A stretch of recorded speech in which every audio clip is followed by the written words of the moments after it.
ఉపాధ్యాయుల సమస్యల పరిష్కారంలో రాష్ట్ర ఐక్యస్ ఉపాధ్యాయ ఫెడరేషన్ వ్యవస్థాపక అధ్యక్షులు దాచూరి రామరెడ్డి ఎంతో కృషి చేశారని, ఆయన ఆశయ సాధనలో ప్రతి ఒక్కరూ ముందుకు సాగాలని యూటీఎఫ్ నాయకులు పిలుపునిచ్చారు. మార్కాపురం జిల్లా కేంద్రంలోని జిల్లా పరిషత్ బాలుర ఉన్నత పాఠశాలలో దాచూరి రామరెడ్డి వర్ధంతి సందర్భంగా స్మారకోపన్యాస కార్యక్రమాన్ని యూటీఎఫ్ మార్కాపురం జిల్లా అధ్యక్షులు షేక్ ఖాజా రహంతుల్లా అధ్యక్షత నిర్వహించారు. ఈ కార్యక్రమానికి ముఖ్య అతిథులుగా మాజీ ఎమ్మెల్సీ లక్ష్మణరావు, యూటీఎఫ్ రాష్ట్ర అధ్యక్షులు శ్రీనివాసరావు పాల్గొన్నారు. ఈ సందర్భంగా మాజీ ఎమ్మెల్సీ లక్ష్మణరావు మాట్లాడుతూ ఉపాధ్యాయ నేత దాచూరి రామరెడ్డి ఉపాధ్యాయ హక్కుల పరిరక్షణ కోసం అనేక పోరాటాలు చేశారని అన్నారు. మహిళా రిజర్వేషన్ డీలిమిటేషన్ అంశాలపై కూడా ఆయన మాట్లాడారు. కేంద్ర ప్రభుత్వం మహిళా రిజర్వేషన్ బిల్లును 2023లో ప్రవేశపెట్టిన అమలు విషయంలో డీలిమిటేషన్తో ముడిపెట్టడం వల్ల ప్రతిపక్షాలు వ్యతిరేకించాయని పేర్కొన్నారు. యూటీఎఫ్ రాష్ట్ర అధ్యక్షులు శ్రీనివాసరావు మాట్లాడుతూ దాచూరి రామరెడ్డి సుమారు 20 సంవత్సరాల పాటు ఉపాధ్యాయుల సమస్యలపై నిరంతరం పోరాటం చేశారని తెలిపారు. కార్యక్రమంలో యూటీఎఫ్ రాష్ట్ర కార్యదర్శి రవి, మేరీ, ప్రసన్న, రామరెడ్డి, వీరారెడ్డి, బాల వెంకటేశ్వర్లు, ఉమామహేశ్వరి, శ్రీరాములు, వెంకటేశ్వరరెడ్డి తదితరులు జిల్లాలోని యూటీఎఫ్ సభ్యులు పాల్గొన్నారు. కొమ్మోదు శ్రీనివాసరావు, యూటీఎఫ్ రాష్ట్ర అధ్యక్షులు. ఈరోజు దాచూరి రామరెడ్డి గారు ప్రకాశ్ జిల్లా వాసి. ఆంధ్రప్రదేశ్ ఐక్యోపాధ్యాయ ఫెడరేషన్ 74 ఆగస్టు 10 ఏర్పాటైంది.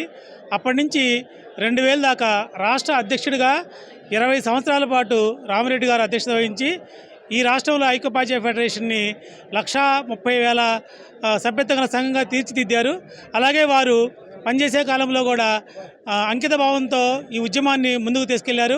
అలాగే రామరెడ్డి గారు 82లోను అలాగే 2007లోను 2 సార్లు ఎమ్మెల్సీగా కూడా పనిచేశారు.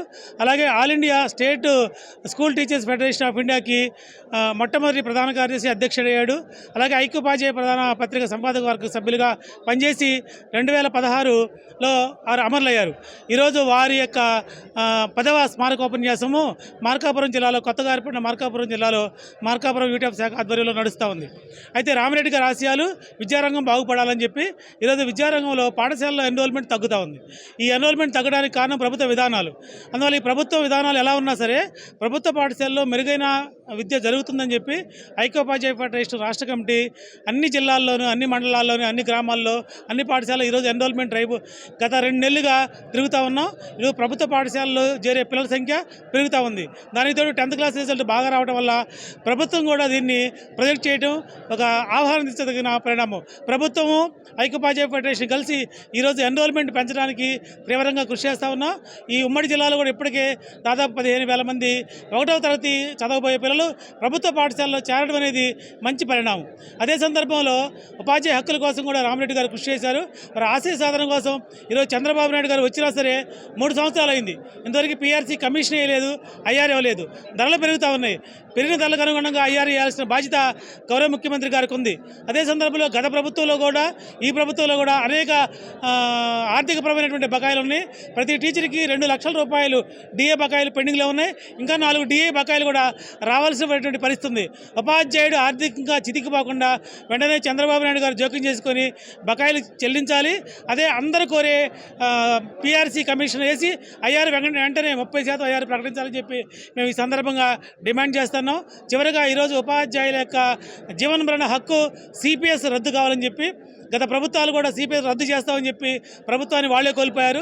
చంద్రబాబు నాయుడు గారు కానీ పవన్ కళ్యాణ్ గారు కానీ అర్థం చేసుకొని దాదాపు 1,00,000 మంది ఉన్నటువంటి సిపిఎస్ మిత్రులందరికీ ఓపీఎస్ అమలు చేయాలని చెప్పి అదే రామరెడ్డి గారికి ఇచ్చే నివాళని ఈటీ పీఆర్సీ అమలు కోసం, సిపిఎస్ రద్దు కోసం ఐక్యోపాధ్యాయ ఫెడరేషన్ రామరెడ్డి గారి యొక్క వర్ధంతి సందర్భంగా స్ఫూర్తిగా తీసుకొని పనిచేస్తామని చెప్పి ఇదే ఆయనకి ఇచ్చే నివాళని చెప్పి ఈ సందర్భంగా తెలియజేస్తా ఉన్నాను.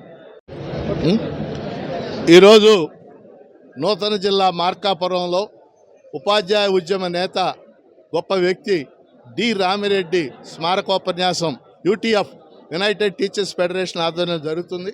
ఈ రాష్ట్రంలో ఉపాధ్యాయ ఉద్యమం స్థాపించబడి ఉపాధ్యాయులకు హక్కులు ప్రయోజనాలు రక్షించడానికి రామిరెడ్డి గారి నాయకత్వంలో అనేక పోరాటాలు జరిగినాయి. ఈరోజు ఈ స్మారకోపన్యాసం సందర్భంగా మహిళా రిజర్వేషన్లు డీలిమిటేషన్ మీద మాట్లాడటం జరిగింది. ముఖ్యంగా మహిళా రిజర్వేషన్ బిల్లు ఇటీవల విపక్షాలు అంటే ప్రతిపక్షాలు వ్యతిరేకించాయని కేంద్ర ప్రభుత్వం ప్రచారం చేస్తూ ఉంది. ఇది అవాస్తవం. వాస్తవం ఏంటంటే 2023లోనే మహిళా రిజర్వేషన్ చట్టం వచ్చేసింది. 106వ రాజ్యాంగ సవరణ చట్టం. ఆ చట్టాన్ని వాస్తవంగా 2024లోనే మోడీ ప్రభుత్వం అమలు చేయాలి. అది అమలు చేయకుండా ఈరోజు డీలిమిటేషన్తో కలిపి ఆ బిల్లును ప్రవేశపెట్టారు. అందుకే విపక్షాలు వ్యతిరేకించింది. అందుకని మేము చేస్తున్న డిమాండు ఈ 106వ రాజ్యాంగ సవరణ చట్టాన్ని 2029 ఎన్నికల్లో అమలు చేయాలని మేము డిమాండ్ చేస్తున్నాం. అలాగే డీలిమిటేషన్ మీద కూడా అనేక మంది మేధావులు వివిధ రాజకీయ పార్టీలతో చర్చించి ప్రజలకు అనుగుణంగా వాళ్ళు చర్యలు తీసుకోవాలి, డీలిమిటేషన్ చేయాలని కూడా మేము డిమాండ్ చేస్తున్నాం. అలాగే ఈ రాష్ట్రంలో విద్యారంగ పరిరక్షణ కోసం యూటీఎఫ్ చేసే ఉద్యమాలన్నిటికీ కూడా మేము సంపూర్ణ మద్దతు ప్రకటిస్తా ఉన్నామని తెలియజేస్తాం.